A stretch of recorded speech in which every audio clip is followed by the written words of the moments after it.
and welcome to my channel. My name is Lynn, and today I am going to make another set of mini One Sheet Wonder number 6. I introduced this sketch with my August 2023 Spellbinders card making club kit, and at the time I didn't release the PDF that I normally do when I introduce a new sketch, so that will be with this video here. And I am crafting today with the Nutcracker Suite collection, and in that collection you can get a 6x6 paper pad with 40 sheets, 20 unique designs. They are single-sided pattern papers.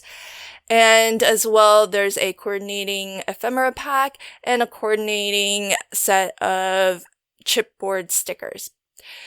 I've already done all of my cutting, and so if you want to actually see the cutting and the full process, maybe flip back to my August 2023 card kit, quick and easy card kit of the month video, where I actually was designing this particular sketch layout. So with Mini One Sheet Wonder number 6, I designed it so that I can use one sheet of single-sided pattern paper and create 3 mini slimline cards. And instead of using solid color cardstock to complement the pattern paper, I've just decided to pick a different pattern paper from this paper pad and use that as my complementary print. And as it turns out, the second sheet of, in this case, that blue and gold argyle print, it's a pretty efficient cut as well. So this full set of 3 mini slims takes 2 sheets of 6x6 pattern paper. So let me quickly just describe the dimensions of the cut. So on that first card, my Nutcracker print, that's my focal pattern, it was originally cut to 3.5 inches square. And then to achieve that diagonal cut, I measured 1.25 inch down from the top on the right side, 1.25 inch up from the bottom on the left side, and then I connected those 2 pencil marks to create that diagonal. The blue argyle print that fills in that diagonal strip in the center there, that has been cut to 3.5 inches wide by 3.25 inch tall. On this second card here, my pattern, the blue pattern paper, is what was remaining from after that first cut, and then I cut it to a height of 5.5 inches tall. So it measures 2.5 wide and 5.5 tall. My focal print here is cut into 3 strips, and they all measure 5.5 tall. The first one that I just glued down is 1.25 wide. This second one is 3/4 inch wide, and the third strip is 1/2 inch wide. And when I'm attaching these down, I'm just gonna leave just that little bit of a gap in between each of these strips, just so that a little bit of the blue is shown through them. But they're not so far apart that it's hard to read the pattern. So I put them fairly close because the pattern is continuous, so it's almost like a triptych. And when I find that when you do that triptych, if it's too spaced apart, it can be a little bit hard to appreciate the original design. For my third mini slimline card, the blueprint here is what was remaining. It was basically the bottom portion of what I cut off for that first card. So it also measures 3.5 wide, and it is 2.75 inch tall. Then my focal print, the Nutcracker print here, is 2 pieces that both measure 3.5 inches wide. This top one here measures 2 inches tall and the bottom measures 1/2 inch tall. And it's basically going to have that same effect of a continuous pattern that is broken up by a little bit of a gap. And so I'll position that, and then what I was aiming for is just sort of kind of the rule of thirds, but not really, just so that it doesn't look too equally spaced out, so that there's a little bit, the darker print of that blue argyle is a little bit smaller, so that the card doesn't feel so heavy. And then there's like a lot of nice white open space at the top. Okay, so now digging into the accessories that you can get. So you get in the pack of chipboard stickers, you get 2 sheets of stickers. And then the ephemera pack is amazing. So I do love this sort of assortment of ephemera pack, and this is how I like to craft with the ephemera. I like to just do a little bit of a sorting to see what initially kind of jumps out at me that I might like to craft with. I'll pull that out, but then I'll create piles.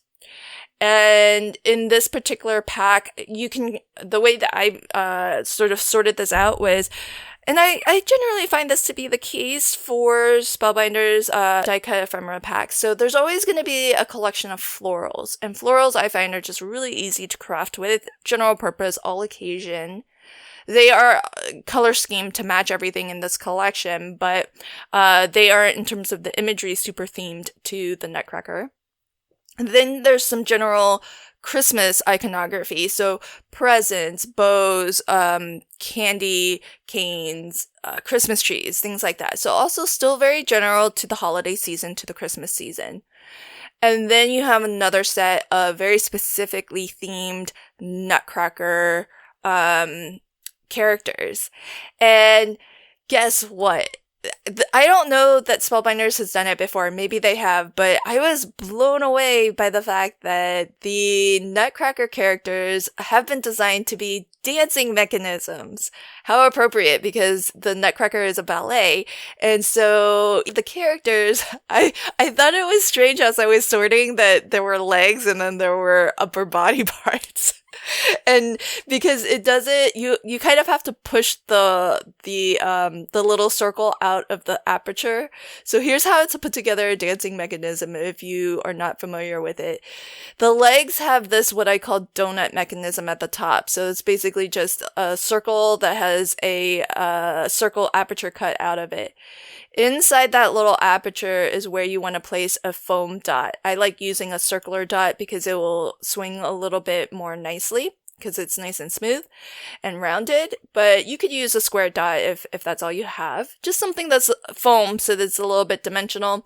If you don't have a foam dot, you could always take a hole punch and just hole punch maybe 5 or 6 little circles and glue them together in a stack.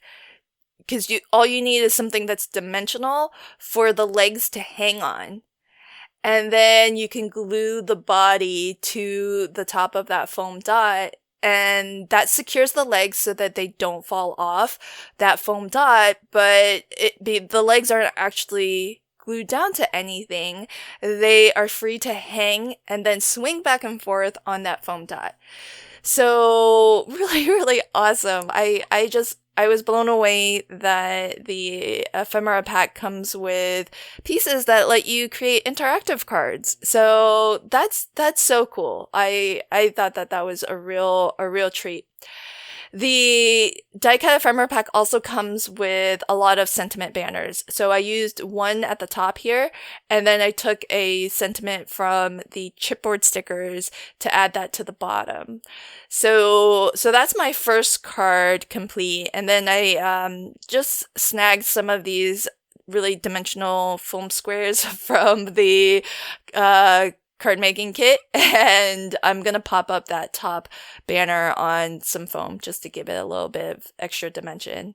And it's really fun. Now the only thing is, if you want the legs to swing really well. They swing decently well just with the one layer, because the die cut ephemera pieces, they are just paper. They're not super thick cardstock. They aren't chipboard. Usually though, what I find is for swinging mechanisms, the bottom piece that swings, if it's a little bit heavy, that weight will help it build up some momentum and swing back and forth a little bit more easily. With the ephemera packs that Spellbinders puts out, you always get 2 of each. So it is an option if you wanted to actually double up on the legs, and as well, you could just use the body on its own. The body doesn't necessarily need to be doubled up. It's the legs that if you wanted it to really swing well, that maybe doubling up and using both sets of legs on one card would help it swing. I didn't do that because I kind of want to save those swinging legs and make another set of cards with them because they're so fun. So that's up to you, because I still think that the upper body portion of the characters, you could find ways to use that even without the legs, if you wanted to use both legs on a single card. So that's totally up to you. I still found that the legs swung okay without that extra weight of doubling them up, but it is definitely an option if that's what you want it to go for, because you will have 2 sets of legs for each of the characters. And do note though, there's actually 2 toy soldiers, and they are a different scale from one another. So just make sure that when you're mixing and matching their legs, that you get the right legs, because this I realized that just then, and I swapped out and got the correct legs on this larger soldier here. So that's one thing to be to take note of. There's 2 dancers, but it's going to be clear which set of legs go with which dancer because of their ballet shoes. And then you also have the Mouse King as well as a character from the Nutcracker. So really, really fun. Super, super cute. This step here is also pretty optional. All I've done is I just cut a bunch of strips of scrap cardstock, white cardstock, glued them together in a nice stack, and I placed them behind the upper body portion of the character. That's so that it's actually adhered down, because right now the characters, the upper body portion, they're only stuck down to that foam dot. And so I wanted to actually, just secure them a little bit better than just having that one little foam dot. But I don't want to waste my foam dots. So that's just me being conservative with my foam. You could use the exact same foam dots and just glue a couple of extra, put a couple of extra foam dots on the upper body just to make sure it's well secured, and so that it doesn't, if it snags on something, it doesn't totally tear off. But as well, if you didn't have a foam dot to start with, you could just stack, like I did, 5-6 layers of cardstock and secure it that way. So look at those dancing legs. How fun is that? So I've made another set of my mini one-sheet wonder number 6, and I crafted with the Nutcracker suite, which is lots of fun. It comes with the die-cut ephemera pieces so that you can make these really fun kinetic or interactive swinging cards, or Spellbinders calls them dancing cards. So I was just blown away. It was such a pleasant surprise. The last thing that I did with these cards is I did add some sequins, some Nuvo drops, and if you follow me on Instagram, you'll see the final photos with all those little finishing touches. Thanks for joining me today. Remember, the PDF is free for my channel members. Membership starts at 99 cents a month. So at that level, you'll always get the most recent mini one-sheet wonder for free. Members above that will get the full archive of my mini one-sheet wonders. Thanks for joining me today. Until next time, happy crafting and have a fabulous day. Bye!